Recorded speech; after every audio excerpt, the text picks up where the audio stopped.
Hello दोस्तों, इस video में हम यूनियन बैंक ऑफ इंडिया के सेविंग्स अकाउंट्स को कंपेयर करेंगे बैंक ऑफ बड़ौदा के सेविंग्स अकाउंट्स के साथ में कि अगर आप इन दोनों ही बैंकों में से किसी भी एक बैंक में अपना एक सेविंग्स अकाउंट ओपन करवाते हैं तो किस बैंक में आप लोगों को सबसे ज्यादा चार्जेस देना होता है। इसके अलावा इन दोनों ही बैंकों में से किस बैंक का सेविंग्स अकाउंट सबसे ज्यादा शानदार होता है। तो दोस्तों वीडियो को बिल्कुल भी स्किप मत करिएगा और अगर आप चैनल पर पहली बार आए हैं तो प्लीज चैनल को सब्सक्राइब कर ले ताकि आपको ऐसे नॉलेजफुल वीडियोस मिले सबसे पहले। तो चलिए इसी के साथ में वीडियो स्टार्ट करते हैं। दोस्तों जानकारी के लिए हम आप लोगों को बता दें कि यूनियन बैंक ऑफ इंडिया और बैंक ऑफ बड़ौदा ये दोनों ही बैंक गवर्नमेंट सेक्टर के बैंक हैं और अगर हम पैसे सुरक्षित होने की बात करें तो ये दोनों ही बैंक DICGC से इंश्योर होते हैं। DICGC का पूरा नाम है deposit insurance credit guarantee corporation, जो कि RBI की एक सब्सिडी बॉडी है जिसके अंतर्गत हर बैंक के हर कस्टमर को 5 लाख रुपए तक का इंश्योरेंस बिल्कुल फ्री में प्रोवाइड किया जाता है। दोस्तों अगर इन दोनों ही बैंकों में से कोई भी एक बैंक कभी भी डूब जाता है तो ऐसे केसेस में आप लोगों का 5 लाख रुपए तक का अमाउंट बिल्कुल आसानी तरीके से मिल जाएगा। दोस्तों इसके अलावा दोस्तों अगर हम एलिजिबिलिटी क्राइटेरिया की बात करें तो यहाँ पर आप इन दोनों ही बैंकों में 10 ईयर से अपना एक सेविंग्स अकाउंट ओपन करवा सकते हैं। हालांकि जब आप 10 ईयर से अपना एक सेविंग्स अकाउंट ओपन करवाते हैं तो वो अकाउंट पूरी तरह से माइनर के कैटेगरी में होता है और उसको पूरी तरह से पेरेंट्स मेंटेन करते हैं। अब दोस्तों चलते हैं इन दोनों ही बैंकों के रेट ऑफ इंटरेस्ट के ऊपर। तो दोस्तों आप इन दोनों ही बैंकों में से किसी भी एक बैंक में अपना एक सेविंग्स अकाउंट ओपन करवाते हो तो यहाँ पर ये दोनों ही बैंक आप लोगों को 2.75% तक का रेट ऑफ इंटरेस्ट ऑफर करते हैं। इसके अलावा दोस्तों अगर हम FD की बात करें तो यहाँ पर अगर आप यूनियन बैंक ऑफ इंडिया में अपना एक 1 ईयर का FD ओपन करवाते हैं तो ऐसे केसेस में यूनियन बैंक ऑफ इंडिया आप लोगों को 6.30% पर एनम का रेट ऑफ इंटरेस्ट ऑफर करता है। और अगर आप सीनियर सिटीजन के कैटेगरी में आते हैं तो यहाँ पर आप लोगों को 6.80% पर एनम का रेट ऑफ इंटरेस्ट ऑफर करता है। वहीं पर अगर हम बैंक ऑफ बड़ौदा की बात करें तो यहाँ पर बैंक ऑफ बड़ौदा आप लोगों को 6.75% पर एनम का रेट ऑफ इंटरेस्ट ऑफर करता है। और अगर आप सीनियर सिटीजन के कैटेगरी में आते हैं तो यहाँ पर bank of Baroda 7.25% per annum का रेट ऑफ इंटरेस्ट ऑफर करता है। दोस्तों यहाँ पर हम कह सकते हैं कि bank of Baroda union Bank of India से काफी बेस्ट हो जाता है। यहाँ पर ये बैंक ऑफ बड़ौदा का प्लस पॉइंट है कि यहाँ पर बैंक ऑफ बड़ौदा FD के ऊपर आप लोगों को ज्यादा इंटरेस्ट रेट प्रोवाइड कर रहा है, जबकि यूनियन बैंक ऑफ इंडिया आप लोगों को काफी कम रेट ऑफ इंटरेस्ट प्रोवाइड कर रहा है। इसके अलावा दोस्तों अगर हम मिनिमम बैलेंस की बात करें तो यहाँ पर इन दोनों ही बैंकों में आप लोगों को क्वार्टरली एवरेज बैलेंस मेंटेन करना होता है, यानी कि प्रति 3 महीने में अपना एवरेज बैलेंस मेंटेन करना होता है। और अगर हम मिनिमम बैलेंस की बात करें दोस्तों तो यहाँ पर यूनियन बैंक ऑफ इंडिया में अगर आप चेकबुक लेते हो तो ऐसे केसेस में रूरल में 250 रुपए और सेमी अर्बन में 500 रुपए, वहीं पर अर्बन और मेट्रो सिटीज में आप लोगों को 1000 रुपीज मेंटेन करना होता है। और अगर आप चेकबुक नहीं लेते हो तो ऐसे केसेस में आप लोगों को रूरल में 100 रुपए, सेमी अर्बन में 250 रुपए, वहीं पर अर्बन और मेट्रो सिटीज में आप लोगों को 500 रुपए मेंटेन करना होता है। जबकि बैंक ऑफ बड़ौदा के केस में ऐसा बिल्कुल भी नहीं है दोस्तों। बैंक ऑफ बड़ौदा में आप चेकबुक लो या फिर ना लो, यहाँ पर आप लोगों को रूरल में 500 रुपए मेंटेन करना होता है और सेमी अर्बन में 1000 रुपीज मेंटेन करना होता है।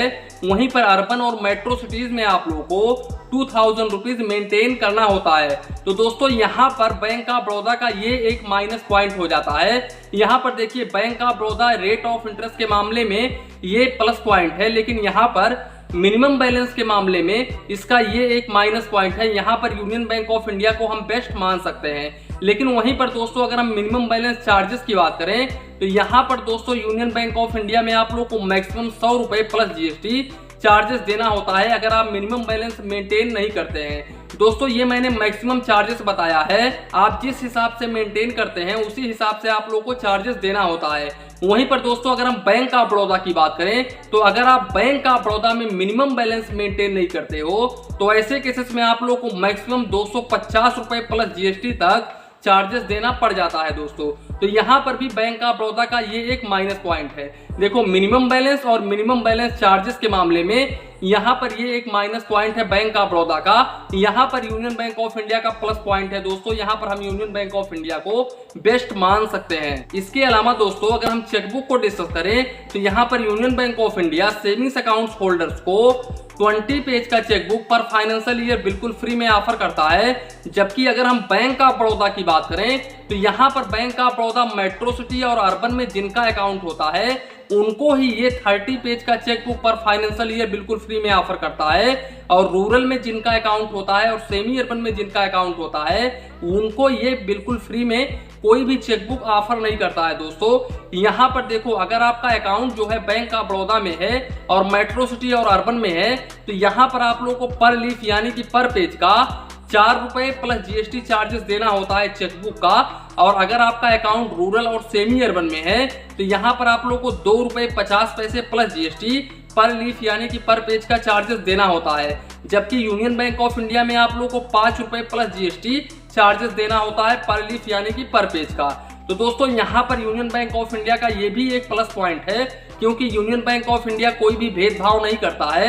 Union Bank of India semi urban वालों को, रूरल वालों को, इसके अलावा अर्बन और मेट्रो सिटीज में जिनका अकाउंट होता है उनको भी ये सेम ही चेकबुक ऑफर करता है। जबकि bank of Baroda only metro city और अर्बन में जिनका अकाउंट होता है उनको ही ये चेकबुक ऑफर करता है। तो दोस्तों देखो यहाँ पर मिनिमम बैलेंस चार्जेस के मामले में, मिनिमम बैलेंस के मामले में, इसके अलावा चेकबुक के मामले में बैंक ऑफ बड़ौदा का माइनस पॉइंट हो जाता है और यहाँ पर Union Bank of India best हो जाता है। Union Bank of India only आप लोगों को एफडी के ऊपर ही रेट ऑफ इंटरेस्ट कम प्रोवाइड कर रहा है दोस्तों। इसके अलावा दोस्तों अगर हम एटीएम कार्ड को डिस्कस करें तो ये दोनों ही बैंक आप लोगों को क्लासिक रुपए डेबिट कार्ड सेविंग्स अकाउंट्स के ऊपर ऑफर करते हैं। और अगर हम इस डेबिट कार्ड के चार्जेस को डिस्कस करूं तो यहाँ पर इस कार्ड पर आप लोगों को 200 रुपए प्लस जीएसटी चार्जेस देना होता है इन दोनों ही बैंकों में, और ये अमाउंट हर साल आपके अकाउंट से काटा जाता है। हालांकि यहाँ पर इशुएंस चार्जेस आप लोगों को एक भी रुपीस नहीं देना होता है।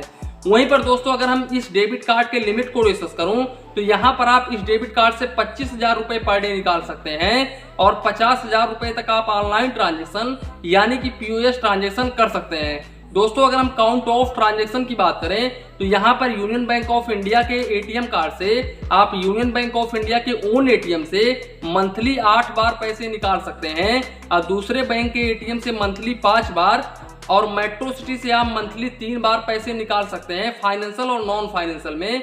वहीं पर अगर हम बैंक ऑफ बड़ौदा की बात करें तो बैंक ऑफ बड़ौदा के एटीएम से आप मंथली 5 बार पैसे निकाल सकते हैं और दूसरे बैंक के एटीएम से भी आप मंथली 5 बार पैसे निकाल सकते हैं और मेट्रो सिटी से 3 बार पैसे निकाल सकते हैं। दोस्तों ये मैं अगर काउंट ऑफ ट्रांजैक्शन की बात करूं तो ये लगभग सभी गवर्नमेंट बैंकों में सेम ही होता है दोस्तों।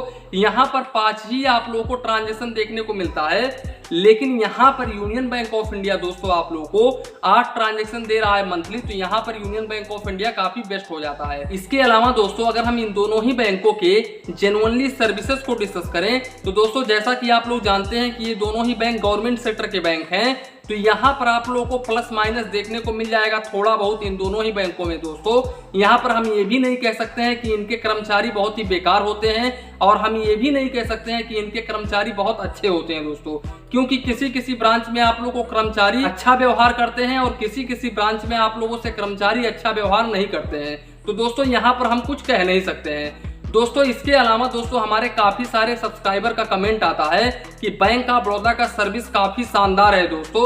वैसे बैंक ऑफ बड़ौदा का अकाउंट मेरे पास में नहीं है, अगर आपके पास में अकाउंट है तो आप कमेंट बॉक्स में कमेंट जरूर करें कि इनका जो सर्विस है वो कैसा है दोस्तों, ताकि मैं लोगों को बता सकूं कि इनका सर्विस कैसा है। वहीं पर यूनियन बैंक ऑफ इंडिया की बात करें तो यूनियन बैंक ऑफ इंडिया का अकाउंट मैं आज 9 साल से यानी कि 9 ईयर्स से यूज कर रहा हूँ और यूनियन बैंक ऑफ इंडिया का सर्विस मुझे काफी अच्छा लगा है दोस्तों। यहाँ पर मेरा पेमेंट कभी भी नहीं फंसा है यूनियन बैंक ऑफ इंडिया में, और अगर बैंक ऑफ बड़ौदा का अकाउंट होता तो मैं बैंक ऑफ बड़ौदा के बारे में भी बताता।